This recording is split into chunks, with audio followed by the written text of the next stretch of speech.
본 영상은 투자 판단 참고용이며 모든 투자 책임은 투자자 본인에게 있습니다. 특정 종목 매수, 매도 추천이 아니라는 점 다시 한번 강조드립니다. 2026년 혹시 한국 증시에 정말 역사적인 기회의 문이 열리고 있는 건 아닐까요? 만약 과거 두 번의 엄청난 대세 상승장에 이은 세 번째 퀀텀 점프가 바로 우리 눈앞에 와 있다면 우리는 뭘 준비해야 할까요? 제가 20년 동안 시장을 봐왔지만 이런 거대한 변화의 초입이라는 느낌은 정말 오랜만이거든요. 이걸 놓치면 10년 뒤에 정말 땅을 치고 후회할지도 모릅니다. 주식으로 세상을 이해하기 오신 분들 반갑습니다. 저는 20년차 투자 전략가입니다. 제가 시장에서 IMF 외환 위기부터 2008년 금융위기, 2020년 팬데믹 쇼크까지 정말 산전수전 다 겪었는데요. 솔직히 지금처럼 거대한 구조적 변화가 시작되고 있다는 느낌이 드는 순간은 손에 꼽을 정도입니다. 오늘은 바로 그 거대한 기회, 2026년을 향한 한국 증시의 세 번째 대세 상승 가능성에 대해 아주 깊이 파헤쳐 볼까 합니다. 특히 그 한복판에 있는 반도체와 자동차, 이 두 축이 어떻게 완전히 새롭게 평가받고 있는지 제 경험을 탈탈 털어서 설명드릴게요. 시장의 큰 그림을 놓치고 싶지 않으시다면 구독 버튼 지금 눌러두시는 게 좋을 겁니다. 자, 오늘 우리가 어떤 이야기를 나눌 거냐면요. 먼저 과거 두 번의 대세 상승장을 복귀하면서 지금 우리가 어디쯤 와 있는지 큰 그림부터 보고요. 그 다음엔 핵심인 반도체와 자동차를 하나씩 뜯어보겠습니다. 그리고 마지막으로 제일 중요한 그래서 우린 뭘 해야 하나? 이 실전 투자 전략까지 쭉 이어가 보죠. 자, 그럼 첫 번째 이야기부터 시작해 볼까요? 한국 증시의 세 번째 되도약. 이게 그냥 하는 말이 아니에요. 역사는 반복된다고 하잖아요. 과거를 보면 지금의 변화가 얼마나 큰 흐름인지 감이 오실 겁니다. 지금 화면에 보이는 이 KOSP 타임라인, 이거 정말 중요합니다. 우리 증시가 박스권에 그냥 깨부수고 한 단계 레벨업했던 퀀텀 점프는 역사적으로 딱 두 번 있었죠. 첫 번째가 80년대 3조 호황 때. 그때 금융, 건설, 무역, 이 트로이카 함인방이 시장을 끌면서 지수가 100포인트대에서 1000포인트까지 날아갔습니다. 그리고 두 번째, 이건 제가 정말 피부로 겪었던 2000년대 차이나붐이었죠. 중국이 WTO에 가입하면서 한국의 자동차, 화학, 정유 기업들이 말 그대로 돈을 쓸어 담았습니다. 이 두 번의 공통점이 뭐였을까요? 바로 한국이 글로벌 경제의 새로운 판에 제대로 올라탔다는 겁니다. 그리고 지금 2026년을 향한 저 물음표, 바로 세 번째 기회가 오고 있다는 강력한 신호죠. 자, 그렇다면 이번 세 번째 점프의 엔진은 뭘까요? 바로 이겁니다. 미국 중심의 AI 밸류 체인의 편입. 이건 예전에 중국에 물건 팔던 거랑은 차원이 다른 얘기입니다. 최근 블룸버그나 로이터 같은 외신들도 계속 지적하고 있는데 미중 패권 다툼이라는 이 거대한 지정학적 판 위에서 한국의 핵심 산업이 미국의 생존 전략에 깊숙이 엮여 들어간다는 뜻이니까요. 이건 단순한 경기 사이클이 아니라 시대가 바뀌는 겁니다. 자, 그럼 이 거대한 변화의 심장부로 들어가 보죠. 바로 반도체입니다.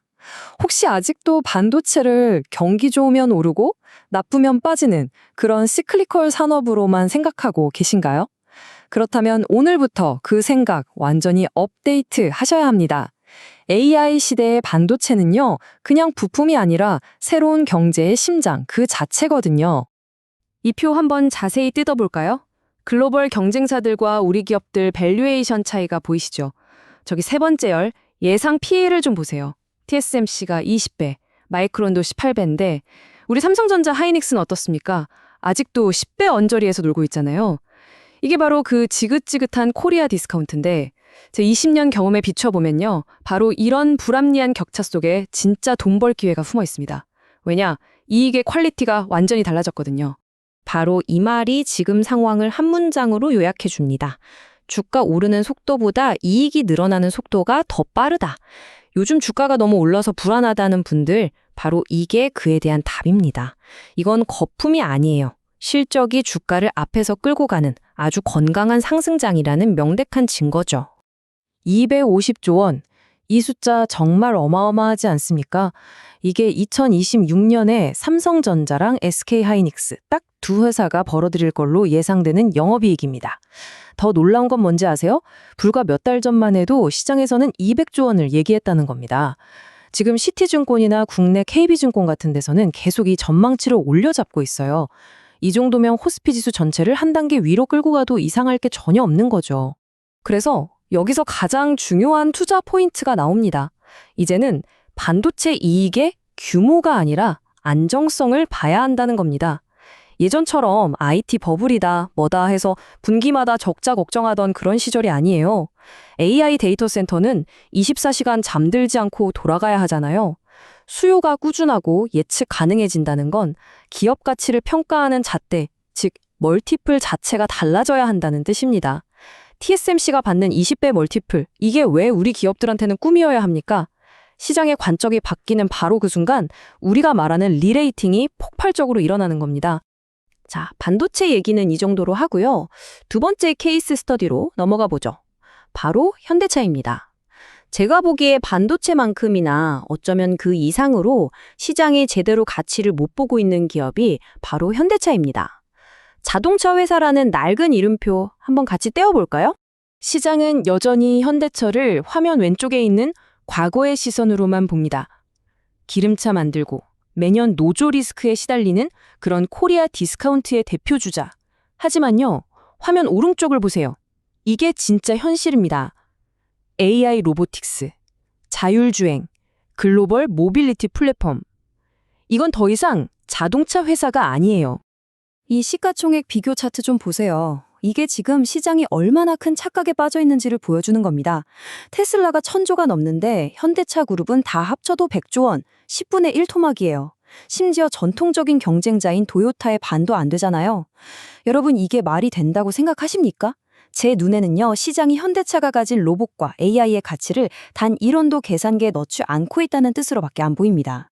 시장에 완전히 놓치고 있는 현대차의 보물지도 제가 4가지로 딱 정리해드릴게요. 첫째, 왼쪽 위 보스턴 다이내믹스. 두 발로 걷는 로봇, 여기서 세계 최고잖아요. 둘째, 오른쪽 위 모셔널. 이건 그냥 연구실에 있는 기술이 아니라 이미 레벨 4 자율주행 상용화를 눈앞에 둔 회사입니다. 셋째, 왼쪽 아래. 이 모든 미래 기술에 돈을 쏟아부을 수 있는 힘, 바로 기존 내연기관이랑 하이브리드에서 나오는 연 10조 원이 넘는 현금입니다. 이게 진짜 대단한 거죠. 마지막으로 오른쪽 아래처럼 주주들한테 돈도 잘 돌려주겠다고 약속하고 있고요. 이 정도면 거의 완성형 캐릭터 아닌가요? 제가 여기서 정말 중요한 어쩌면 과감한 말씀을 하나 드릴게요. 전 세계를 통틀어서요, 미래 산업의 양대 산맥인 로봇과 자율주행, 이 두 가지를 모두 자기 기술로 가진 회사는 사실상 테슬라와 현대차 딱 두 군데뿐입니다. 이 문장이 시장 참여자들 머릿속에 상식으로 자리 잡는 날 현대차 주가는 지금과는 완전히 다른 곳에 가 있을 겁니다. 자, 좋습니다. 반도체와 현대차에 이런 엄청난 잠재력이 있다는 건 이제 알겠습니다. 그럼 이제 가장 중요한 질문이 남았죠. 그래서 우리는 뭘 해야 하는가? 이 거대한 파도에 올라타려면 우리 포트폴리오를 어떻게 짜야 할지 그 실전 전략을 한번 이야기해보죠. 그럼 이 거대한 파도에 올라타기 위한 4가지 원칙 제가 딱 정리해드릴게요. 첫째, 생각부터 바꾸셔야 합니다. 이건 잠깐 먹고 빠지는 순환주가 아니에요. 최소 3년, 길게는 10년을 보고 담는 구조적 성장주로 접근해야 합니다. 둘째, 조정에 쫄지 마세요. 제 20년 경험을 걸고 말씀드리는데 이런 대세상승 초입에 오는 조정은 패닉에 빠져서 던질 때가 아니라 오히려 감사합니다 하고 비중을 늘려야 할 절호의 기회입니다. 10에서 15% 하락, 아주 건강한 숨고르기죠. 셋째, 똑똑하게 접근해야죠. 본주 가격이 좀 부담스럽다 싶으면 삼성증권 같은 리포트에서도 나오듯이 보통주보다 할인율이 큰 우선주를 섞어주는 것도 포트폴리오 안정성을 높이는 아주 좋은 방법입니다. 마지막으로 제일 중요한 겁니다. 이건 반짝하고 사라질 테마가 아니에요. 앞으로 몇 년, 어쩌면 10년 이상 이어질 거대한 세상의 변화, 그 시작점에 우리가 서 있다는 걸 절대 잊지 마세요. 오늘 제가 계속해서 말씀드린 단어가 바로 이 리레이팅입니다. 어렵게 생각할 것 없어요. 시장이 내가 이 회사를 잘못 봤네? 이건 그냥 자동차 회사가 아니었어 하고 무릎을 탁 치는 순간이에요. 기존에 쓰던 낡은 자를 버리고 새로운 잠재력에 맞는 새 자를 꺼내서 가치를 다시 매기는 과정이죠. 지금 한국의 핵심 기업들이 바로 이 리레이팅의 거대한 무대 위로 올라서고 있는 겁니다. 결국 오늘 이야기의 결론은 이겁니다. 주식 시장이라는 건 결국 냉정한 생존의 무대죠. 옆에서 누가 뭐라 하던 단기적인 뉴스에 흔들리지 않고 이 거대한 변화의 본질을 꿰뚫어 보는 것. 그 현명한 선택이 결국 여러분의 계좌를 결정하게 될 겁니다. 마지막으로 이 질문을 여러분께 한번 던져보고 싶네요. 10년 뒤 우리가 지금 보고 있는 이 현대차는 과연 제2의 테슬라라는 이름표를 달고 있을까요? 아닐까요? 여러분의 날카로운 생각이 궁금합니다. 댓글로 자유롭게 의견 나눠주시죠. 오늘 제 이야기가 조금이라도 도움이 되셨다면 구독과 좋아요로 응원 부탁드립니다. 저는 다음 시간에 더 깊이 있는 분석으로 돌아오겠습니다. 지금까지 주식으로 세상을 이해하기였습니다. 감사합니다.